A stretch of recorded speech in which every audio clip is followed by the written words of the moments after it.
बिस्मिल्लाहिर्रहमानिर्रहीम। आज का जो हमारी वीडियो का टॉपिक है वो है लूप एनालिसिस पे। लेकिन इससे पहले हम बेसिकली ये देख रहे थे सर्किट एनालिसिस की टेक्निक्स, जिसमें सबसे पहले हमने देखी थी circuit solution bye inspection. Inspection में हम क्या करते थे, हम देखते थे कि किस ब्रांच के वोल्टेज, यहाँ हम किसी एक पॉइंट से शुरू करते थे जिनके नॉन वेरिएबल्स होते थे और अननोन वेरिएबल्स हम सर्किट्स के निकालते थे। ये हमने सबसे पहली टेक्निक पढ़ी थी। दूसरी टेक्निक हमने पढ़ी थी नोडल एनालिसिस। नोडल एनालिसिस जिससे नाम से ही पता लग रहा है कि ये जो एनालिसिस हम नोड्स पे लगाते थे, तो इसमें हम पहले क्या करते हैं कि सबसे पहले हम एक नोड लेते थे जिसको हम डेटम नोड कहते थे और उसे हम कहते थे ये हमारी रेफरेंस नोड है ग्राउंड नोड के तौर में। दूसरा हम ये करते थे कि हम ना जितने भी नोड्स हैं उनको हम लेबल कर लेते थे, नोड्स को लेबल कर लेते थे। उसके बाद हर नोड के ऊपर हम KCL लगाते थे और उससे अगला स्टेप ये होता था कि जितनी भी हमें KCL से इक्वेशंस मिली होती थी, हम उस इक्वेशन के अंदर इन टर्म्स ऑफ हमें मिलती थी करंट के इक्वेशंस, तो हम उनके करंट्स के ऊपर ओहम्स लॉ लगा के हम उसको कन्वर्ट कर देते थे उन इक्वेशंस को इन टर्म्स ऑफ वोल्टेज। उसके बाद जो अगला स्टेप होता था वो ये होता था कि हम उसको किसी भी तरीके से जो इक्वेशंस हमारे पास इन टर्म्स ऑफ वोल्टेज आई होती थी उनको हम सॉल्व करते थे, तो हम अपने अननोन वेरिएबल्स निकाल लेते थे जो कि इन टर्म्स ऑफ हमारे पास वोल्टेजेस होते थे, और ये वोल्टेजेस होते थे नोड के वोल्टेजेस। सो नोडल एनालिसिस लगाने से हमें एज अ रिज़ल्ट जो मिलता था वो नोड के वोल्टेजेस मिलते थे। जब हमारे पास नोड के वोल्टेजेस होते थे तो हम इससे ब्रांच की करंट्स भी निकाल सकते थे और बाकी जितने भी अननोन वेरिएबल्स थे वो भी हम सर्किट के निकाल सकते थे। सो ये तो हमारी दूसरी टेक्निक थी नोडल एनालिसिस की। जो तीसरी हमारे पास सर्किट सॉल्यूशन की टेक्निक थी या सर्किट को एनालाइज करने की टेक्निक थी, वो है हमारे पास लूप एनालिसिस।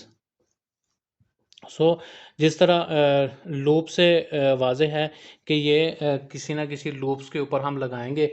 सबसे पहले लूप क्या होते थे, फ़र्ज़ करें ये मेरे पास एक सर्किट है,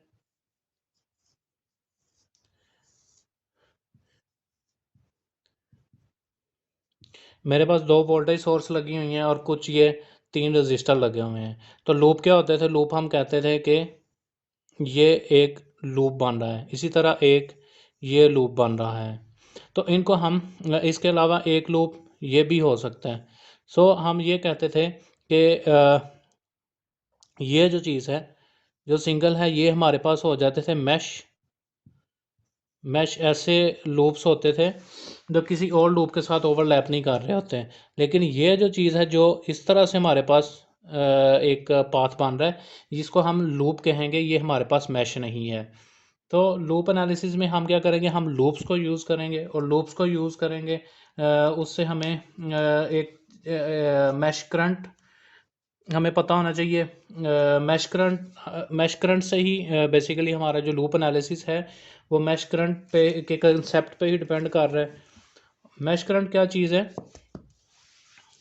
कि हमने अभी देखा कि हमारे पास जो ये सर्किट है, ये एक वोल्टेज सोर्स लगी हुई है, एक ये वोल्टेज सोर्स लगी हुई है, इसको मैं V1 कह देता हूँ, इसको V2। ये मेरे पास R1 है, ये R2 है और ये R3 रजिस्टर लगा हुआ है। सो मैश हमारे पास क्या था, ये हमारे पास एक मैश है, इसी तरह एक हमारे पास ये मैश है। ये हमारे पास दो मैशेस हैं इस सर्किट के अंदर। सो अगर हम मैशेस को फॉर टाइम बिंग हम कहते हैं कि यहाँ पे हम लूप वाले सारे जितना भी हमने देखा उसको फॉर टाइम बिंग साइड पे रखें। मैं कहता हूँ कि R1 इसके अंदर से करंट गुजर रहा है I1, R2 के अंदर से करंट गुजर रहा है I2, इसके अंदर से करंट गुजर रहा है I3। अभी एक करंट होगा जो इस तरह सर्कुलेट कर रहा होगा और एक करंट होगा जो इस तरह से सर्कुलेट कर रहा होगा। मैं कहता हूँ कि जो I1 करंट है वो इसमें सर्कुलेट कर रहा है, तो मैं इसको कहता हूँ कि जी पहले मैश के अंदर जो करंट गुजर रहा है वो I1 है। इसी तरह से जो इसके अंदर सर्कुलेट कर रहा है दूसरे लूप मैश के अंदर, इसको मैं कहता हूँ I2 है। लेकिन ये जो करंट है ये हमारे पास करंट I3 है जो R3 में से गुजर रहा है, लेकिन ये R3 जौन सा रिज़ल्ट है, ये I3 हमारे पास रिज़ल्ट है I1 और I2 का। कहने का मतलब ये है कि I3 डाउनवर्ड फ्लो कर रहा है। इसका मतलब ये हुआ कि I1 ग्रेटर दैन है I2 के, इसलिए I1 माइनस I2 वो हमारे पास इक्वल टू I3 के हो जाएगा। जो हमारे पास ये हैं, ये दो हैं मैश करंट। एक ऐसा I1 एक ऐसा करंट है जो इस मैश के अंदर इस तरह से सर्कुलेट कर रहा है, और I2 एक ऐसा करंट है जो इस मैश के अंदर सर्कुलेट कर रहा है। और यही I1 और I2 जो हमारे दोनों मैशेस में सर्कुलेट कर रहे हैं, इनका जो रिजल्टेंट है वो हमारे पास I3 है। सो I3 को मैं कहता हूँ कि वो I1 माइनस I2 है। वो इसलिए कि हमने कहा कि I3 नीचे की तरफ फ्लो कर रहा है, इसलिए वजह से मैंने कहा कि I1 माइनस I2, क्योंकि I1 ग्रेटर देन I2 है। तो ये जो हमारे पास I1 I2 मैश करंट है, हमने अभी कहा कि I3 डाउनवर्ड फ्लो कर रहा है, इस वजह से कह दिया I1 माइनस I2 किया तो हमारे पास I3 आ जाएगा। अगर मैं इस तरह कहूँ कि हमारे पास I3 जौन सा वो डाउनवर्ड फ्लो नहीं कर रहा बल्कि ये अपवर्ड फ्लो कर रहा है, तो मैं इसे कहता हूँ कि I3 फिर I2 हमारे पास ग्रेटर करंट होगा I1 से, क्योंकि I2 भी इस तरह मूव ऊपर को मूव कर रहा है, तो I2 ग्रेटर देन I1 होगा तो ही I3 जो रिजल्टेंट इनका आएगा वो अपवर्ड मूव करेगा। सो इसको मैं फिर I2 माइनस I1 कर दूंगा, जो कि हमारा I3 करंट होगा। ये जितनी भी चीज़ें हैं ये सिर्फ हम एनालिसिस के लिए हम यूज़ कर रहे हैं कि ये इस तरह से मैश करंट है, लेकिन एक्चुअल में हमारे पास वही जो हमने पहले लॉज पढ़े हैं, जिस तरह नोडल एनालिसिस है, KVL है, KCL है, वो मीट हो रहे होते हैं इस सर्किट में। लेकिन हमने फॉर टाइम बीइंग एनालाइज करने के लिए हमने कहा कि मैश करंट का एक कंसेप्ट लेके आए, लेकिन एक्चुअल में उसी तरह हो रहा है कि I1 करंट गुजरता है इस तरफ को, I2 अगर मैं कह रहा हूँ इस तरफ मूव कर रहा है और I3 इस तरफ मूव कर रहा है, तो इस नोड के ऊपर आप अगर KCL लगाएंगे तो वही होगा entering current is equal to leaving current plus दोनों लीविंग करंट I2 और I3 इनके सम के इक्वल होगा एंटरिंग करंट। लेकिन अभी चूंकि हमने लूप एनालिसिस करना, तो उसके लिए हम एक कंसेप्ट लेके आए जिसको हम कहते हैं मैश करंट। तो मैंने यही कह दिया कि ये जो I1 है, मैं कह देता हूँ कि ये इस मैश में से गुजर रहा है, इस तरह सर्कुलेट कर रहा है, और I2 इस तरह सर्कुलेट कर रहा है।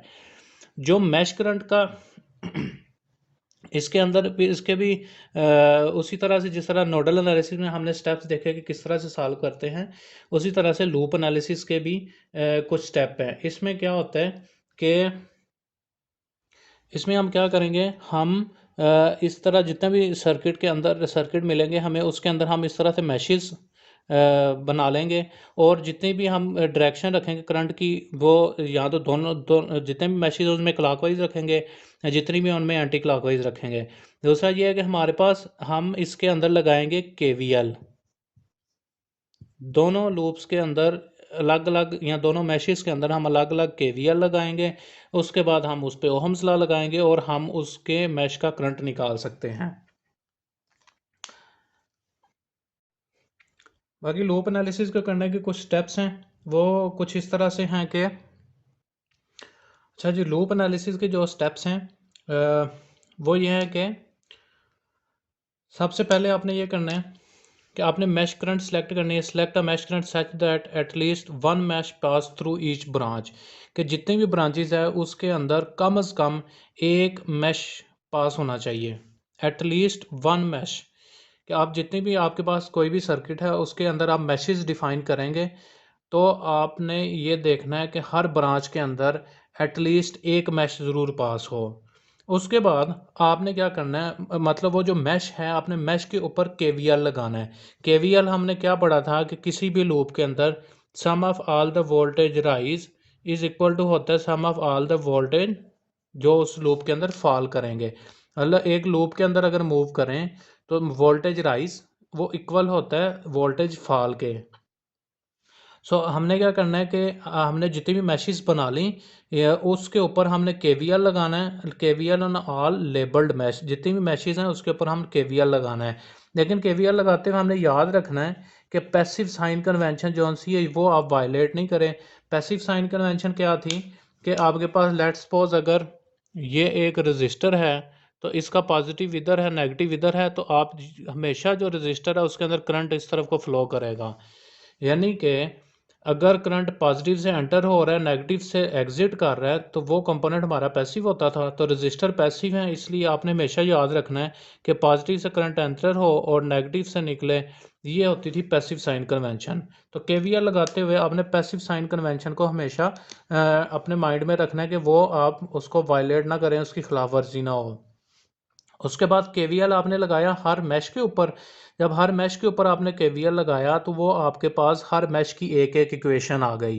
तो आपने क्या करना है, उसके बाद उस हर इक्वेशन के अंदर ओहम्स लॉ लगाना है। केवीएल लगाने से आपके पास in terms of voltage equations आ जाएंगी, और आपने उन वोल्टेज के ऊपर जब ओहम्स लॉ लगाएंगे तो वो आपके ओहम्स लॉ लगाने के बाद वो जो इक्वेशन ओहम्स लॉ लगाने के बाद आएगी वो इन टर्म्स ऑफ करंट आएगी। तो अभी जो हमारे पास हर मैश की in terms of voltage equation आई हुई थी, वो अभी कन्वर्ट हो जाएंगी इन टर्म्स ऑफ करंट। हर मैश की जितनी भी इक्वेशन है वो इन टर्म्स ऑफ करंट में कन्वर्ट हो जाएगी जब आप ओहम्स लॉ लगाएंगे। फिर वो जो इक्वेशंस होंगी आपने उनको आपस में साइमल्टेनियसली सॉल्व कर लें, क्रैमर्स रूल से सॉल्व कर लें। सॉल्व करने से आपके पास जितनी भी आपने इक्वेशंस बनाई थी वो आपके पास उनका रिजल्ट आ जाएगा जो कि करंट की सूरत में होगा। कहने का मतलब ये है कि अगर लेट सपोज आपकी दो मैशेस थी तो आपने दो केवीएल लगाए, दोनों केवीएल के अंदर आपके पास जो केवीएल लगाने के बाद आपने उस पर ओहम्स लॉ लगाया, तो उसके अंदर दो वेरिएबल्स होंगे। लेट सपोज पहले मैश का करंट I1, दूसरे मैश का करंट I2। तो दोनों को आपने जब सॉल्व करेंगे तो आपके पास दोनों मैशेस का जो करंट आएगा I1 और I2 निकल आएगा।